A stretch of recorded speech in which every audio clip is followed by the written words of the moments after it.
Why? Why did it have to be released? It's 10:30. I was just about to go to sleep. Okay. We're doing this. This is chapter 1116, Conflict. Live reaction, completely unscripted. Let's go. First, we start off with a cover page. It's Yamato. She's getting some supplies from Otsuru, which is good to see her. We also see that large sumo guy in the background. I can't remember his name, but he's the one that Luffy squared off against when he first arrived in Wano. And we turn the page, and we see the reaction to Vegapunk's proclamation last chapter about the weapons at Merijois. Did he say that there are world-sinking weapons still out there somewhere?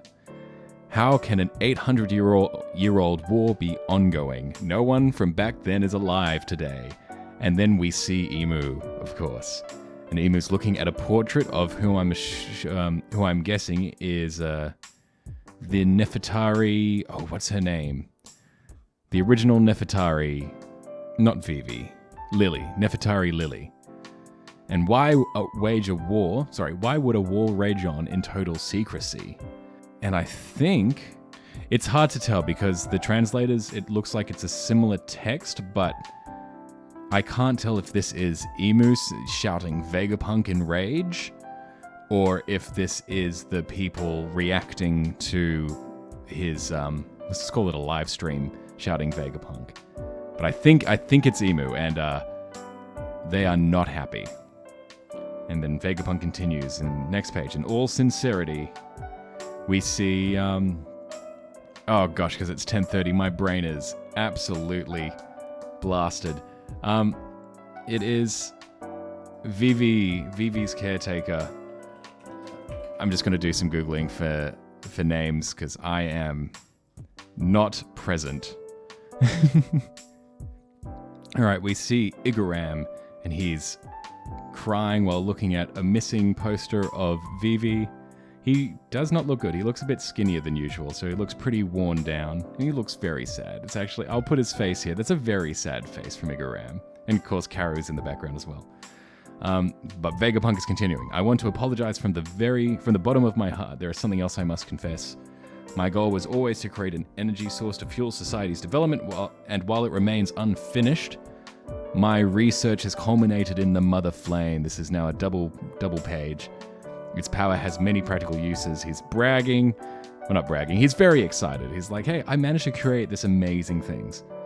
I am certain that one day this undying energy can be harnessed to ensure that the entire world lives in abundance. This breakthrough is marred, however, as a small fragment of the flame was stolen. So he didn't provide it to them willingly? Or is he saying, like, he was like, I don't want you guys to take it, and then Saturn was like, no, I'm taking the Mother Flame. We want this.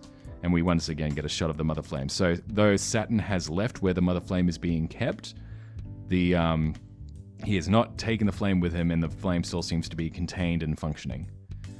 Vegapunk apologizes that the flame was stolen, and Marines interject. They're just saying the Cypher Paul agents, they're stuck in the middle of the island. They're surrounded by flames. Stussy is asking Edison what's happening.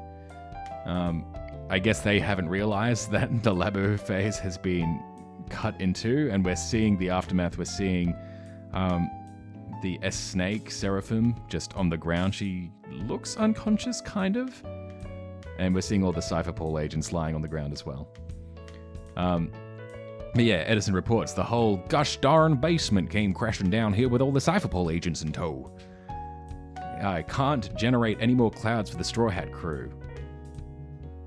Another monstrous elder must be heading up, Edison warns. Stussy, get yourself out of there. See the next page, Stussy looks a bit, she's still not feeling up to it after the last chapter. She asks, Edison, is it okay if I let Kaku go free? I don't want him to suffer the consequences. I won't let him go after the Straw Hats. I don't think pursuing them will be his priority anyway. So she's still, she's got a heart. And Edison, though a bit surprised at the request, he agrees.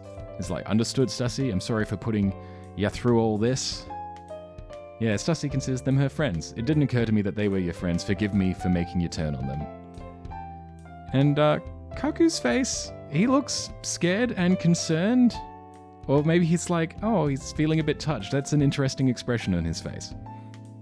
He's overhearing all of this, obviously. Despite being torn between both sides, you still rescued us, Edison is continuing. That inner conflict is proof of your humanity, Stussy. Do as you please. Do as you please. Just find a way to keep on living. And she's got a smile on her face, so I think it's good. I hope she escapes with Kaku, and maybe even Lucci. But maybe just Kaku. 2 weeks after the flame fragment was stolen, Vegapunk continues again. We observed an intense glow emanating from above the kingdom of Lelucia, and we're cutting to who I believe... Yes, this is the people of Lelucia, and I've forgotten the name of him, but one of the Revolutionary Army's members, the lady with the mechanical arm, whole bunch of colorful cast of characters. I later got the news that the entire nation had mysteriously vanished without a trace. So much for censoring it. Good work, government, you failed miserably. And then his equipment registered the worldwide earthquakes. It might be my pride as a scientist talking, but of one fact I was certain, an ancient weapon did that. A certain... Is that an admiral? I can't recognize that admiral off the top of my head. Like, I recognize his face, but I don't remember exactly where he's from. And then we see that girl from... I think it was Ace's cover story that was grown up and saved by the revolutionaries on Lelucia. She's crying, clasping her hands together like, why would someone do that to Lelucia? And Vegapunk explains only the Mother Flame could supply the immense energy needed to cause this tragedy.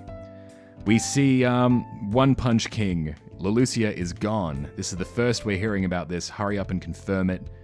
One Punch King, for those who don't remember, the guy from Dressrosa who's like, he just, with enough warm-up, he can destroy anything. Like, strongest confirmed character in One Piece. Just needs a bunch of charge time. And Vegapunk then says, yes, my very own invention was used as a power to the ancient weapon. And you see he bows down, what's that called when you go, that very, very sincere apologetic bow that's very Japanese. The motives and origin of the perpetrators are a mystery to me, but in the end it all boils down to one hard truth. I am an accessory to this act of mass murder. I cannot express how remorseful I am for my part in all this. I am truly sorry. But this proves my theory is plausible. The disaster flooded the world was man-made. Yeah, my theory from a couple of chapters ago, pretty much dead. And we see Vegapunk's hometown. They're saying, Vegapunk, it's not your fault. We see Mononosuke. He's like, then Pluton is. And he's saying this to a Denden Mushi. And there's a samurai next to him that I don't recognize. And but Kinemon's like, shush, no, don't say that. Lord Momonosuke. And then we get a shot of Crocodile. There were once 3 great ancient weapons, and Crocodile, his face looks grave as he chews on a cigar. It is said that Joy Boy attempted to ensure that they would be passed on to future generations, so Joy Boy is responsible for the ancient weapons. Obviously, if it was in Wano, so did one of them fall into the wrong hands? We see Otohime, she's just reacting as well. That begs the question, why hasn't the world sunk enough? Such ambiguity makes it hard to brand one side just and the other evil. But the day of answers is coming. Sengoku is freaking out with Otsuru in the background. Saying, you're gonna choke. He's munching biscuits. I think he is sweating bullets. I think Sengoku may have known something. Or that something wasn't right, and he is just like, oh god, it's all coming out now, oh god, this is terrible. He is stressing out. Consider this a warning. When that time comes, everyone will fear the notion of a sunken world. Sorry, this is nearly 10:50 now. The Void Century is still an enigma. Good thing we've still got Robin. But there are those who know what happened in its entirety.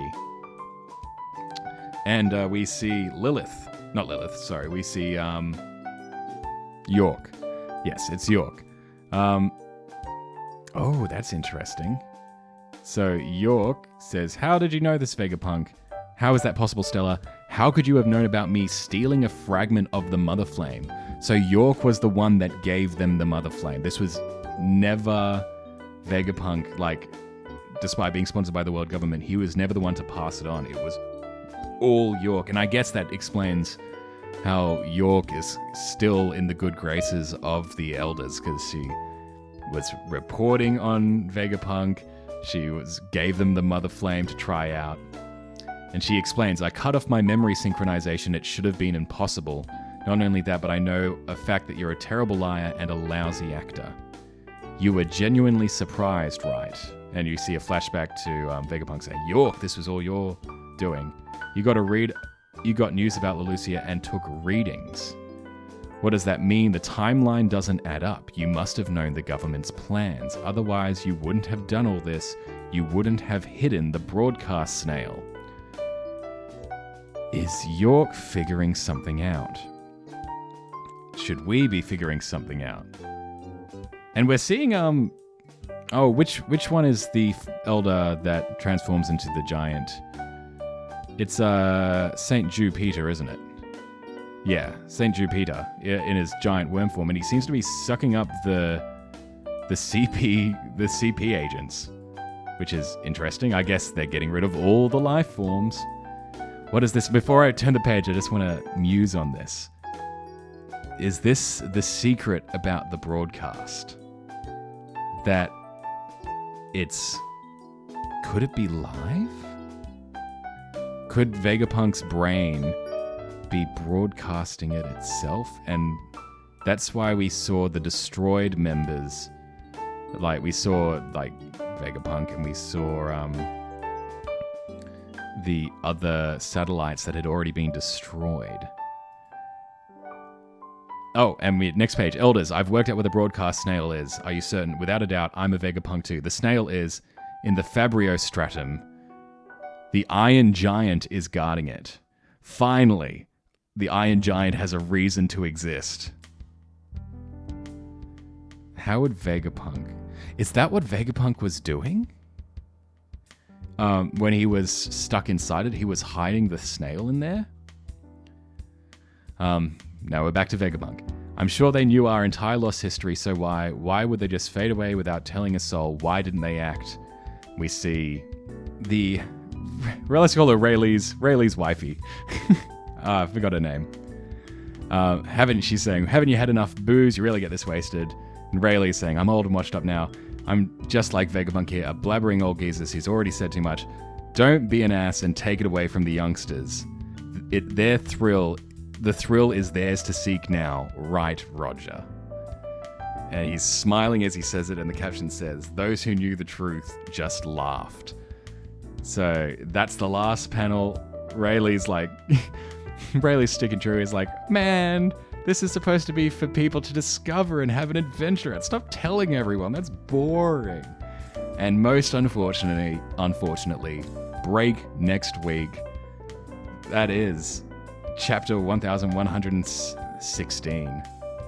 Okay, so there's a fair bit to take in. The elders, I guess we're going to really see in the next couple of chapters the Iron Giant doing something, and we're going to see see how effective it is against the elders, because we actually get a really good panel of it looking quite intimidating.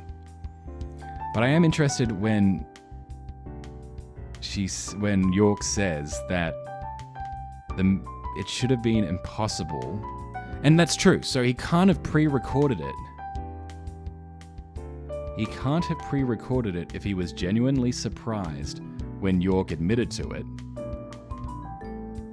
because by that point,